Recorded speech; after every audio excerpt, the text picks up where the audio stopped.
I have to change hats. I'm going to keep telling you about interlopers. That is, once you get to higher consciousness, you begin to develop telepathy. This is maybe if you look at spiral dynamics, maybe at the turquoise level, it'd be green, but I think probably by turquoise. Or if you start talking about law of one, once you get to, is it fourth density? Or in when people talk about dimensions, going from the third dimension to the fifth dimension, 5D. When you get up to 5D, you start having kind of like telepathy. In the olden days, they used to say women had intuition, and the phone rang, they knew who was calling before they picked up the phone.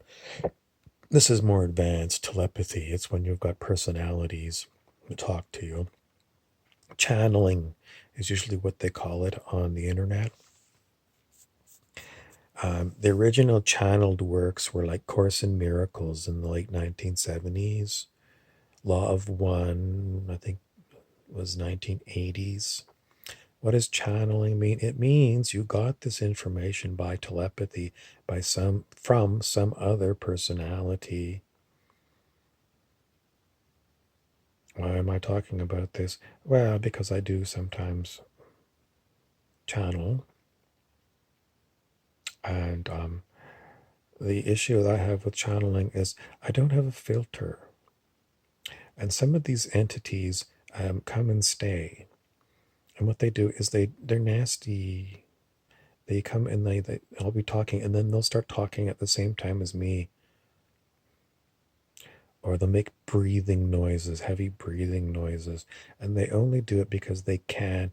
And they say they're disruptive. Sometimes they're disruptive. Pretty much they do it because they got a lot of ego juice out of it. I was just watching a video by Dr. David R. Hawkins about ego juice. Ego juice is why Dr. Hawkins said people insist on rebuilding their houses in floodplains, like the river floods every few years and all the houses are destroyed and people rebuild their houses. And Dr. Hawkins kind of snickered in this video. It's like, you stupid. Don't rebuild your house there. You're going to suffer again. Going to have a big crying match. All my stuff got washed away. But, Dr. Hawkins, I have to fault him on this one because people who live in farmland can get flooded out because we have enormous floods in farmland. And it's not like you're going to build your house someplace so far away that every day you're going to fly from LA to your farm in Manitoba or Nebraska or something. No, you got to have a house there. And yes, it might flood, but you got to have it there because your field is right there where you grow crops. So Dr. Hawkins, I'm sorry, he's dead. And he talks about spiritual topics. And a lot of the stuff he has is interesting. And he often says that I don't know if he says he's perfect, but the information he gets is perfect. And sometimes his personality comes through. He hates left-wingers. I used to say his favorite thing to do was to watch one of the commentators on Fox News, which makes him pretty much a right-winger, very pro-capitalist, but he never really talked about the downfalls of capitalism. I still use Dr. Hawkins, but I never use him exclusively. I have a lot of different people that I talk about, and then I got my own stuff that I talk about. Quite often the ones who talk to me channeling or by telepathy, they annoy me to get my attention. And my ego takes it as a personal assault. It's like, shut up, you stupid things, in the middle of a video. And then later on I remember, oh yeah, the reason that they were trying to get my attention was because I need to change hats and talk about something else. Or there's a point that I need to add. You have to get used to telepathy and group consciousness. Sometimes I listen to Daniel Scranton, who channels the Arcturian Council. And they're a group of different consciousness that hang out in a group.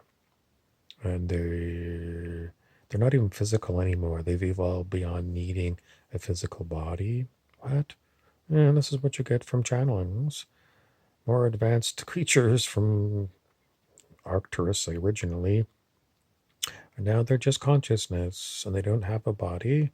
And Daniel Scranton connects to them by consciousness, and they come through. His voice changes, and the personality changes, and you've got the 9D Arcturian Council. The Course in Miracles was supposed to be channeled from Jesus. Is it true? I don't know. It's an interesting work. It's really too many words. When I first was looking at it, it was a great big thick book, and I would turn to it at random and read something, and sometimes I'd come across something that seemed profound. Whoa, I'm like moved and touched by this. Now I can't look at the Course in Miracles. It just doesn't make sense to me anymore. But in those days, it was talking a lot about ego, and that was a big topic, and it still is a big topic. I think it's just, when I look at it, it's very religious, kind of, because it was supposed to be from Jesus and talking about salvation, and I don't know, it was too much religion, Christian religion. I had to ditch a lot of Christian religions because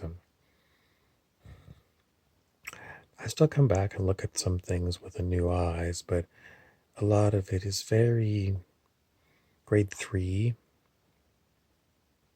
Mind if I say it's grade 3? It is, it's grade 3. A lot of the stuff that's biblical is just,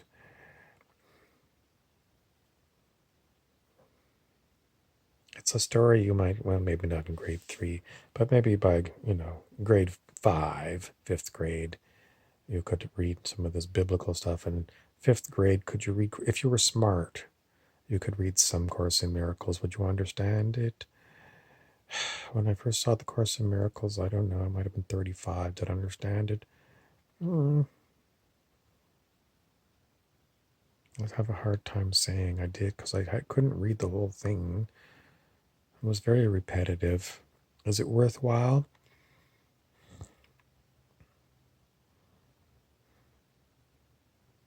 No. But back in those days, it was the foundation of inner peace, and it's supposed to came from Jesus. And sometimes you're just curious, you want to try it out. Then there were all the people who read it and then wrote their own book based upon Course in Miracles. Marianne Williamson was very famous in those days for writing her take on the Course in Miracles. And the biggest takeaway from Course in Miracles is keep doing your forgiveness work.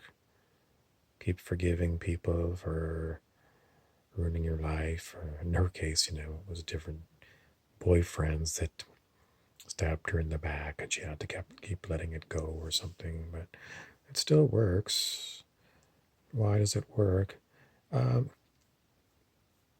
It stops you from carrying grudges. Like your mind keeps thinking about this old boyfriend that long ago left you, and you never get to move on.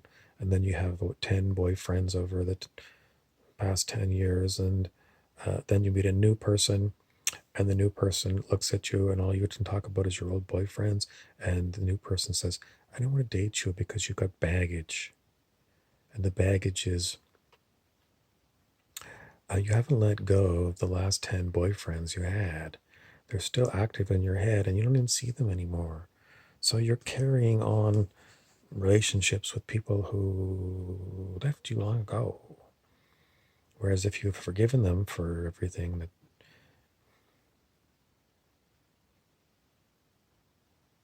and she might say, well, I forgive them, but I still wonder, what did I learn from these relationships? Oh, okay. Well, this is a different talk. I thought you were just moaning and groaning about them, but it's not baggage. It's just, I learned this from this one and this one from this one. And, I want to talk about relationships, and these are some of the things I learned. I'm not going back to these old boyfriends unless the second one comes back, because I think I could figure him out better now.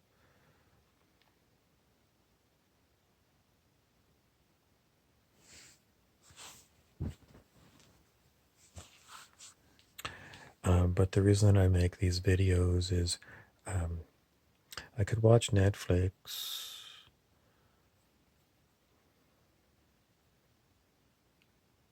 I just find it easier to talk.